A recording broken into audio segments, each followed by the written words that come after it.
Salam damai Kristus bagi kita semua. Kembali lagi bersama saya dalam channel ini.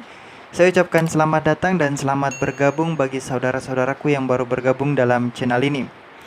Nah, pada kesempatan kali ini kita akan melihat pembuktian Ustadz Sugi tentang Alkitab, salah satunya yaitu Injil yang katanya sudah dipalsukan. Namun sebelumnya saya ingin memperjelas dulu tentang kata palsu itu sendiri. Apa yang dimaksudkan dengan palsu? Menurut Kamus Besar Bahasa Indonesia, palsu adalah tidak tulen, tidak sah, lancung, tiruan, gadungan, curang, dan sumbang. Nah, itu artinya bahwa semua yang dikatakan palsu pasti dan harus ada yang aslinya. Jadi jika Ustadz Sugi dan Muslim menegaskan bahwa Alkitab atau Taurat maupun Injil sudah dipalsukan, berarti Muslim juga harus menunjukkan bukti yang aslinya. Selain daripada itu, pembuktian asli atau palsunya Alkitab harus menggunakan standar dari kekristenan sendiri tentang palsu atau asli sebuah tulisan dalam Alkitab.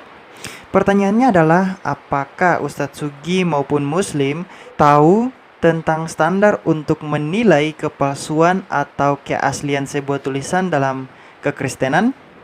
Oke, sekarang mari kita lihat pembuktian Ustadz Sugi bahwa Alkitab atau Taurat dan Injil itu palsu. Mungkin saja Ustadz Sugi bisa mengajarkan kita tentang hal tersebut, atau mungkin beliau memiliki Alkitab atau Taurat dan Injil yang asli. Mari kita simak videonya. Tadi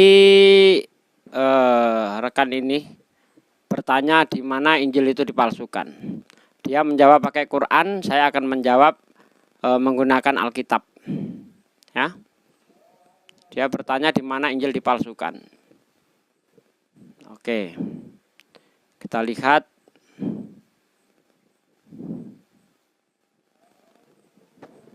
Ya, di dalam pandangan Islam. Tunggu sebentar. Apakah kalian mendengar apa yang tadi Ustadz Sugi katakan sebelumnya? Ustadz Sugi mengatakan bahwa beliau akan membuktikan bahwa Injil itu sudah dipalsukan sesuai di dalam Alkitab. Tapi apa yang beliau katakan selanjutnya? Beliau mengatakan bahwa di dalam pandangan Islam, di dalam pandangan Islam, apakah kalian melihat dua hal yang berbeda? Ya, benar. Bagaimana bisa Ustadz Sugi menilai Alkitab dalam pandangan Islam? Hal ini sudah saya tekankan berulang-ulang kali dalam video saya, bahwa kita tidak bisa menilai Alkitab menggunakan penilaian dari kitab lain. Kita tidak bisa mengatakan bahwa Alkitab palsu dengan menggunakan penilaian Al-Quran dan Islam. Jika Ustadz Sugi dan Muslim ingin membuktikan bahwa Alkitab itu palsu, seharusnya menggunakan ukuran yang digunakan dalam kekristenan tentang palsu atau tidaknya sebuah tulisan atau sebuah kitab. Misalnya dalam kekristenan menolak Injil Barnabas sebagai Injil palsu, bukan karena menggunakan alasan dan penilaian dari agama lain atau keyakinan lain, melainkan menggunakan standar dari keyakinan Kristen tentang palsu atau tidaknya Injil Barnabas itu. Itu hanya sebuah contoh kecil. Jadi sekali lagi, Muslim tidak bisa menggunakan standar Islam dalam Al-Quran untuk membuktikan Alkitab palsu atau tidak, karena pemahamannya akan sangat berbeda tentang palsu atau tidaknya sebuah kitab. Mari kita lanjut. Informasi yang tidak jelas asal-usulnya. Siapa yang menulis, perawinya seperti apa, sanadnya nyambung atau tidak, maka informasi seperti itu disebut informasi palsu. Ini karena yang dibicarakan ini pernyataan orang Islam, tentu yang dijadikan dasar adalah argumen yang ada di dalam Islam. Ustadz Sugi mengatakan bahwa menurut Islam, informasi yang tidak jelas asal-usulnya, siapa yang menulisnya, sanadnya nyambung atau tidak, maka informasi itu disebut palsu. Untuk saudara-saudaraku yang belum tahu sanad itu seperti apa, saya akan beri satu contoh. Misalnya, Umar bin Thalib telah menceritakan kepadaku, Abdul bin Yusuf telah menceritakan kepadaku, dan seterusnya seperti begitu. Kalau saya tidak salah, sanad itu hanya terdapat dalam hadis dan itu ilmu hadis. Nanti saudara-saudara muslim akan koreksi jika salah. Jadi menurut Ustadz Sugi bahwa jika informasi dan sanadnya tidak jelas, maka hal itu dianggap palsu. Oke?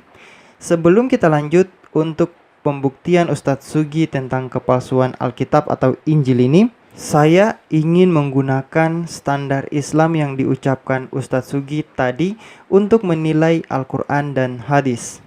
Jika informasi dan sanad tidak jelas, maka akan dianggap palsu. Saya tidak tahu apakah sanad itu berlaku bagi Quran atau tidak, tetapi mari kita buktikan apakah Quran dan hadis memiliki informasi yang asli. Untuk Quran, jika kita buka dalam Quran surah 19 ayat 28 dan 30, di situ ada dua hal yang tidak diketahui informasinya dari mana. Namun Muslim mengklaim bahwa itu dari Tuhan. Jika itu benar berasal dari Tuhan yang benar, apakah mungkin Tuhan menjadi pribadi pelupa seperti seorang manusia? Apakah Tuhan yang benar yang membuat sejarah pembebasan Israel dengan mengutus Musa dan Harun lupa bahwa saudara perempuan Harun bernama Maryam tidak memiliki anak bernama Isa? Saya pernah mengupload sebuah video untuk menanggapi Muslim persoalan Maryam saudari Harun, dan Muslim sangat memaksakan hal itu untuk sama dengan penyebutan Yesus anak Daud, padahal konteksnya sangat jauh berbeda. Selanjutnya, ayat 30 mengatakan bahwa Isa sudah berbicara saat bayi kepada kaum Maryam, yaitu Yahudi. Padahal sepanjang sejarah, orang Yahudi tidak pernah melihat seorang bayi bernama Isa berbicara dengan mereka. Apakah Allah juga lupa sejarah kedatangan Isa? Lalu kedua hal ini dari sanad yang mana? Dari sanad siapa? Silakan saudara Muslim jawab. Selanjutnya kita lihat satu hadis, yaitu hadis Sahih Muslim nomor 2365A, di mana Abu Hurairah menyatakan bahwa Muhammad mengatakan kepadanya bahwa Muhammad memiliki kemiripan dengan putra Maryam. Pertanyaannya, dari mana Muhammad tahu bahwa dia mirip dengan putra Maryam, saudara perempuan Harun yang hidup kira-kira tahun 1500-an sebelum Masehi? Sanadnya dari mana dan dari siapa sehingga Muhammad mengklaim dirinya mirip dengan putra Maryam yang menurut pemberitaan Quran hidup sezaman dengan Musa? Selanjutnya, sanadnya dari siapa bahwa nabi-nabi memiliki ibu yang berbeda, padahal menurut Islam bahwa Musa dan Harun adalah nabi yang bersaudara dari satu ibu yang sama. Bagaimana Muslim dan Ustadz Sugi menjelaskannya? Singkatnya seperti ini. Pertama, dari mana Al-Quran tahu bahwa Maryam saudara Harun memiliki anak bernama Isa? Jika itu dari Tuhan yang benar, apakah Tuhan lupa sejarah yang dibuatnya? Bahwa saudari perempuan Harun bernama Maryam tidak memiliki anak bernama Isa? Yang kedua, siapa kaum Yahudi yang pernah mengaku berbicara dengan Isa pada saat bayi? Yang ketiga, dari mana Muhammad tahu bahwa dia mirip dengan putra Maryam saudari Harun yang hidup sekitar tahun 1500-an sebelum Masehi? Siapa orang Yahudi yang memberikan sanad dan menjelaskan ciri-ciri anak Maryam saudari Harun yang hidup pada tahun 1500-an sebelum Masehi itu? Yang keempat, bagaimana bisa Al-Quran mengklaim Musa dan Harun sebagai nabi bersaudara yang berasal dari satu ibu, tetapi Muhammad mengatakan bahwa para nabi, ibunya mereka itu berbeda? Dari mana Muhammad mendapat informasi seperti itu? Dan siapa yang menurunkan sanad itu? Jika tidak ada jawaban untuk empat hal ini, maka informasi dalam Al-Quran dan hadis dianggap palsu. Itu menurut ukuran Ustadz Sugi, dan saya hanya memperjelas. Mari kita lanjut. Lalu kalau kita lihat, apakah benar bahwa Alkitab itu yang dimiliki Kristen itu palsu? Kalau saya melihat di dalam Yohanes 21 ayat 24, di situ dikatakan dialah murid yang memberi kesaksian tentang semuanya ini dan yang telah menuliskannya, dan kita tahu bahwa kesaksiannya itu benar. Jadi jelas sekali bahwa Injil Yohanes ini bukan ditulis oleh Yohanes, tapi entah ditulis siapa tidak diketahui. Kenapa? Apa alasannya Injil Yohanes ini tidak ditulis oleh Yohanes? Coba diperhatikan di ayat 24 ini. Dialah murid yang memberi kesaksian tentang semuanya ini dan yang telah menuliskannya, dan kita tahu bahwa kesaksiannya itu benar. Kalau ini memang ditulis oleh Yohanes, bagaimana mungkin Yohanes berkata kesaksiannya itu benar? Ya, berarti di sini Yohanes meletakkan dirinya, meletakkan posisinya sebagai orang ketiga. Karena katanya itu jelas kata milik untuk orang ketiga, bukan kata milik untuk orang pertama. Nah, siapa murid yang dikasihi? Yohanes. Tetapi di sini yang berkata siapa? Tidak diketahui. Ini dia bercerita tentang Yohanes. Dialah murid. Nah, artinya dialah murid itu Yohanes. Dialah murid yang memberi kesaksian tentang semuanya ini dan yang telah menuliskannya, dan kita tahu bahwa kesaksiannya itu benar. Jadi jelas berdasarkan ayat ini kitab Injil Yohanes tidak ditulis oleh Yohanes. Terbukti bukan bahwa Injil sudah terbukti itu palsu. Seperti yang tadi saya katakan di awal video bahwa yang pertama, jika ada palsu, maka harus ada asli. Apakah saudara-saudara melihat Ustadz Sugi menunjukkan Injil yang asli? Yap, saya juga tidak melihat Ustadz Sugi menunjukkan Injil yang asli. Yang kedua, kita tidak bisa menggunakan ukuran Islam dan Al-Quran untuk menilai Injil itu asli atau tidak. Karena pemahaman Muslim dan Kristen tentang asli dan palsu suatu tulisan atau suatu kitab itu berbeda. Jadi apakah saudara melihat Ustadz Sugi menggunakan ukuran Kristen untuk membuktikan Injil itu palsu? Yap, Ustadz Sugi tidak menggunakan ukuran Kristen tentang asli atau palsu untuk menilai Alkitab, tetapi menggunakan ukuran Islam dan Al-Quran. Jadi belum terbukti Alkitab itu palsu. Mari kita lanjut. Lalu kalau kita lihat di dalam Matius, ya, kita lihat di dalam Matius 9 ayat 9. Diperhatikan. Setelah Yesus pergi dari situ, ia melihat seorang yang bernama Matius duduk di rumah cukai. Lalu ia berkata kepadanya, ikutlah aku. Maka berdirilah Matius lalu mengikuti dia. Ini orang kalau mau berpikir logis, ya, ayat ini artinya ada orang yang melihat Yesus bertemu dengan Matius, lalu Yesus mengajak Matius. Nah, kalau ini diceritakan oleh orang yang melihat Matius ketika ketemu Yesus, maka jelas ini bukan tulisan Matius. Bagaimana mungkin Matius bercerita tentang Matius?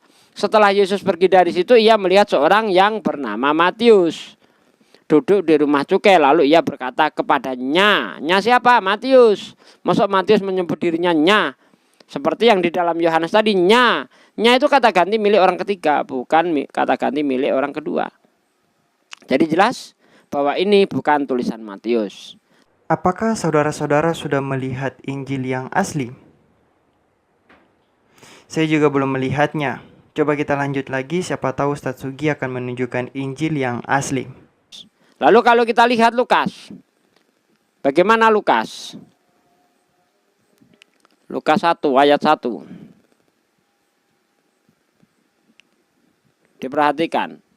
Theophilus yang mulia, banyak orang telah berusaha menyusun suatu berita tentang peristiwa-peristiwa yang telah terjadi di antara kita, seperti yang disampaikan kepada kita oleh mereka yang dari semula adalah saksi mata dan pelayan firman.